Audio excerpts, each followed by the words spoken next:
자, 오늘 하나님 우리에게 주신 말씀은 마태복음 9장 18절부터 오늘은 내 믿음대로 될지어다 라는 제목으로 함께 은혜를 나눕니다. 신대원 시절에 가장 친했던 목사님이 있었어요. 그 당시에는 이제 교육전사로 활동하고 있었는데 이미 그분은 신대원 시절에 자녀가 셋이 있었어요. 저는 이제 총각이었고 굉장히 삶이 힘드실 법도 한데 그 전도사님을 만나면 늘 유쾌하고 늘 즐거웠어요. 세월이 흘러서 사역의 현장으로 모두 나갔죠. 자신의 목회를 이제 할 때가 됐는데 그분이 연락이 왔어요. 암에 걸렸다고. 청천벽력과 같은 이야기였죠. 그 힘든 시간들을 다 끝내고 이제 좋은 시간이 올 것 같은데 암에 걸리셔서 굉장히 놀랬고 마음이 아팠습니다. 그래서 이제 그분을 만나려고 서울의 병원에 병문안을 갔어요. 사실 그런 큰 위중한 병에 걸린 사람들을 보면은 만나서 위로의 말을 해주기가 참 힘듭니다. 안병동에 딱 들어서는데 전사님이 나오시더라고요. 근데 그분의 그 얼굴이 암에 걸린 사람 같지가 않았어요. 너무 유쾌하고 즐겁고 오히려 제가 암에 걸린 사람 같고 굉장히 해악이 있으신 분이고 굉장히 마음이 참 단단한 분이었던 것 같아요. 그분이 그런 얘기를 하더라고요. 병원이 위층인 정형외과인가 아마 그렇고 밑에가 이제 암병동이었나 봐요.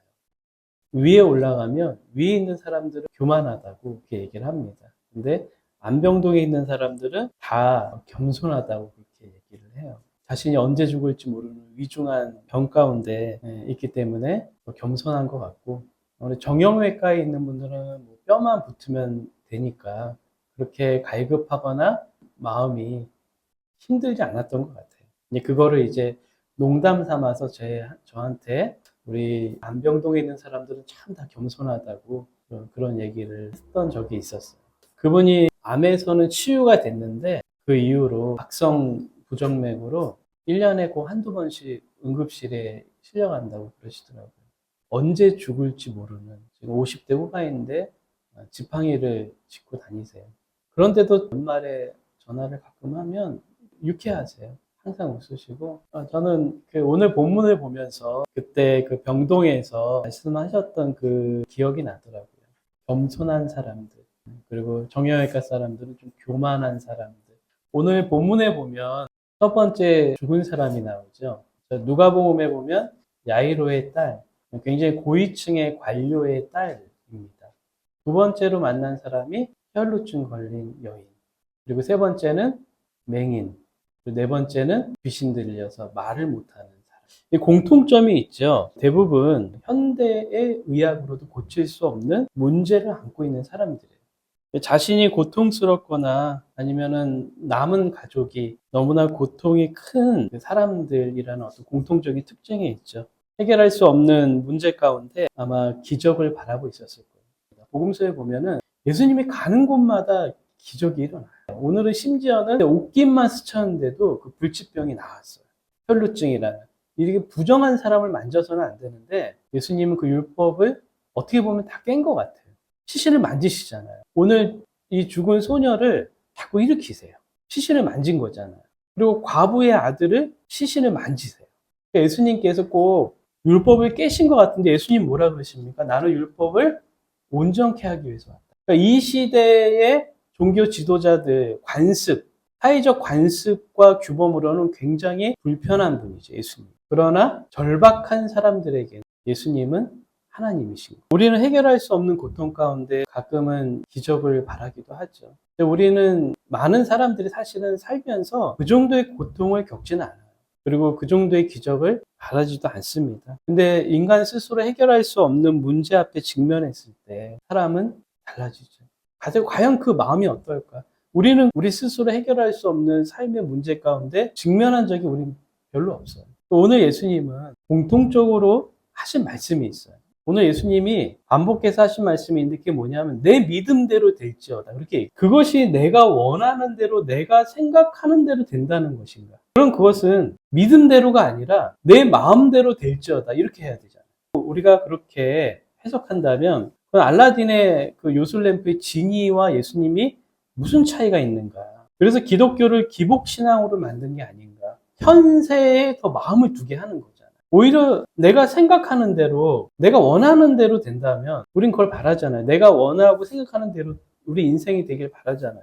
근데 과연 그게 축복일까? 근데 참 아이러니하게도 어쩌면 그건 저주에 가까울 수도 있어요. 뭐든지 마음껏 하는 것은 좋지 않은 결과를 가져옵니다. 우리가 마음껏 먹어 그렇게 얘기하잖아요. 그럼 어떻게 됩니까? 마음껏 우리가 먹는 삶을 살면은 그 삶이 건강한 삶이 되지 않잖아요. 오히려 결핍이 있는 듯한. 그래서 의사들이 공복을 느끼라고 얘기를 하잖아요. 결핍이 있는 것이 비단 그게 먹는 문제뿐만이 아니라 우리 모든 삶이 결핍이 있는 것이 우리에게 유익할 때가 훨씬 더 많습니다. 예수님은 오늘 네 마음대로 될지어다가 아니라 내 믿음대로 된다 이렇게 말씀하셨어요. 우리는 기적에 초점이 맞춰지니까 그들의 믿음이 단지 병을 낫는 것이라고 우리 생각할 수 있어요. 외형적으로는 그렇게 보일 수 있습니다. 그런데 예수님이 보신 것은 그들의 마음의 깊이와 그들의 고통의 깊이를 보셨어요. 그 고통은 단순히 병을 낫는 것이 아니라 구원에 이르는 믿음을 갖게 했던 거예요. 예수님은 네 병이 나을 것이다 이렇게 끝내신 것이 아니라 네 믿음이 너를 구원해 줬다고 그렇게 예수님이 해석을 하셨어요. 세상적인 관점에서 보면 굉장히 생뚱맞은 얘기잖아요. 아픈 죽은 사람을 향해서 뭐 내가 너를 살리겠다 그러면 끝이잖아요. 근데 주님은 내 믿음대로 될지어다 그렇게. 그러니까 그 믿음과 구원의 연관성이 있는 거예요. 그러면 왜 그런 기적들을 나타내 보여주셨을까? 어차피 죽잖아요, 다. 죽은 야이로의 딸이 살아났는데 영원히 살았어요? 지금도 살아있어요? 아니잖아요. 죽었잖아요, 또. 그럼 왜 굳이 죽을 사람을 또 살려갖고 또 죽음을 맞이하게 하실까? 그러니까 복음서의 이 기적들은 그림자예요, 그림자. 한계를 지닌 인간, 그 이상의 존재가 되는 온전함에 이르는 게 구원이잖아요. 지금 우리가 한계가 있잖아요. 우리는 다 늙고 병들고 죽어요. 우린 그 한계 가운데 사는데 우리의 구원이라는 거는 온전함에 이르는 구원이에요. 어떻게 보면은 그 구원 이후에 우리가 온전함을 이루는 순서가 그럴 수도 있죠. 근데 오늘 예수님이 기적을 통해서 그들을 온전케 해주셨잖아요. 우리의 구원의 한 모습인 거예요. 그림자인 거예요. 그러니까 우리가 살아가면서 그런 기적을 경험하기 참 힘들어요, 사실. 물론 그런 사람도 있을 수 있겠지만은 그건 예수님이 복음서에서 보여주신 거는 이게 신앙의 모습이 다가 아니라 소망을 주신 거죠. 우리는 살면서 병들잖아요. 때로는 사고로 우리의 신체 중에 하나를 잃을 수도 있고, 저도 백내장 수술을 하면서 그게 별거 아닌 것처럼 느껴질 수도 있지만 상실의 느낌이 들었어요. 내 신체 중에 영원히 회복될 수 없는 뭔가 하나를 잃어버렸다는 그 느낌. 그러니까 우리가 팔을 한쪽 잃거나 정말 우리가 눈을 다 잃어버리거나 하면 상실의 경험이잖아요. 온전해지지 않잖아요. 우리의 구원이라는 거는 우리가 온전함에 이르는 소망을 갖게 하는 거예요. 뭐 그때는 이런 어떤 우리와 같은 육체는 아니겠죠. 알 수는 없지만 우리가 소망을 갖게 되는 거죠. 온전함에 이르는 존재가 된다는 거. 예수님께서 이 말씀을 하실 때 대상들의 공통점이 있어요. 그것은 너무나 고통스러운 사람들이었다는 거예요. 자신의 힘으로 어찌할 수 없는, 스스로의 문제를 도저히 해결할 수 없는 연약한 사람, 완전히 무능한 사람. 근데 사실 이 사람들만 그런 게 아니라 우리 존재 자체가 그래요. 예수님 앞에서 우리는 모두가 연약한 존재라는 거. 우리는 완전히 무능한 존재라는 것을 깨달아야 하는 거예요. 우리 스스로 죄의 문제를 우리가 해결할 수 없다는 거예요. 우리가 인생을 살면서 죄의 문제를 잘 생각하지 않아요. 그냥 눈에 보이는 문제들에 우리는 치중을 하죠. 그리고 그것을 문제들을 없애면은 삶의 행복을 느끼고. 근데 우리가 지울 수 없는 가장 근본적인 문제가 바로 우리의 죄의 문제인 거예요. 그 문제 앞에서 우리가 무능할 수밖에 없다는 거예요. 왜냐하면 죄의 싹은 사망이잖아요. 영원한 사망 가운데 있는 그 본질적인 문제를 두고 혈루증 걸린 여인이나 맹인들이나 이 귀신 들린 이 사람의 가족이나 죽은 딸을 둔 가족과 같은 절박한 심정으로 우리가 하나님 앞에 쓴 적이 있는가? 그들은 완전히 겸손한 사람들이죠. 이 본문에 오늘 나온 사람들. 우리는 겸손해져야 돼요. 그 겸손이라는 게 구원에 이르는 그 믿음을 갖게 하는. 그 겸손이라는 것은 그런 척 하는 게 아니라 완전히 낮아지는 거예요. 예수님처럼. 하늘의 보좌를 버리시고 이 땅에 가장 가난하고 헐벗은 모습으로 오신 예수님처럼 비고 긴 마음이 겸손이죠. 우리는 매일 겸손해지는 연습을 해야 돼요. 우리의 경건 훈련이 나를 구원해 주실 분은 오직 예수 그리스도라는 게 깨달아져야 돼요. 그들은 오직 예수님만이 필요한 사람들이었어요. 인생의 문제를 돈으로 해결할 수 있다는 환상이 진실처럼 여겨지는 세상이잖아요. 그래서 돈이 신이 되고 돈을 추구하는 인생이 결코 겸손해질 수 없다는 것을 성경은 얘기하고 있잖아요. 자본주의의 세상에 사는 게 우리에게 어쩌면 굉장히 큰 도전일 수도 있어요. 신앙인들에게 우리가 과연 겸손해질 수 있는가? 김장훈처럼 200억 기부했다고 제가 그거밖에 안 했나요? 이렇게 얘기할 수 있을 정도의 초연한 삶. 이 예배가 중요해요. 제가 목회 서신에도 썼듯이 사회가 혼란스럽고 혼돈스러울 때 가장 기본으로 돌아가야 된다 그래요. 본질로 돌아가야 돼요. 근데 우리의 삶도 마찬가지예요. 우리의 삶에서 혼란스럽고 고통스러울 때 신앙의 본질로 돌아가야 돼요. 그게 뭐냐면 예배죠. 예배.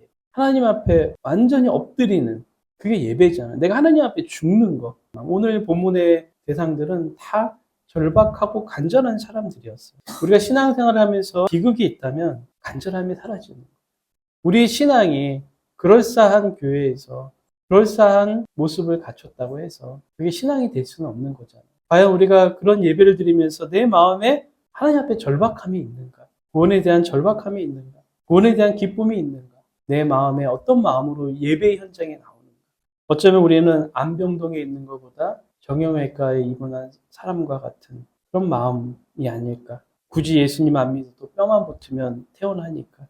우리가 시편 42편 한번 볼까요? 우리가 너무나 잘 아는 구절이 나옵니다. 하나님이여 사슴이 시냇물을 찾기에 갈급한 같이 내 영혼이 주를 찾기에 갈급하나이다. 내 영혼아 내가 어찌하여 낙심하며 어찌하여 내 속에서 불안해하는 것. 여러분 주변에 말을 안 하지만 그런 사람 많을 거예요. 네 하나님이 어디 있냐? 오늘 이 시편 42편은 고라 자손의 마스길 인도자를 따라 부르는 노래. 그럼 고라가 누군지 아십니까? 모세가 이스라엘 백성을 광야로 인도했을 때 고라는 반역의 상징적인 인물이었어요. 그래서 그 당시에 수많은 사람이 땅이 갈라져서 그 속에 함몰돼서 죽었어요.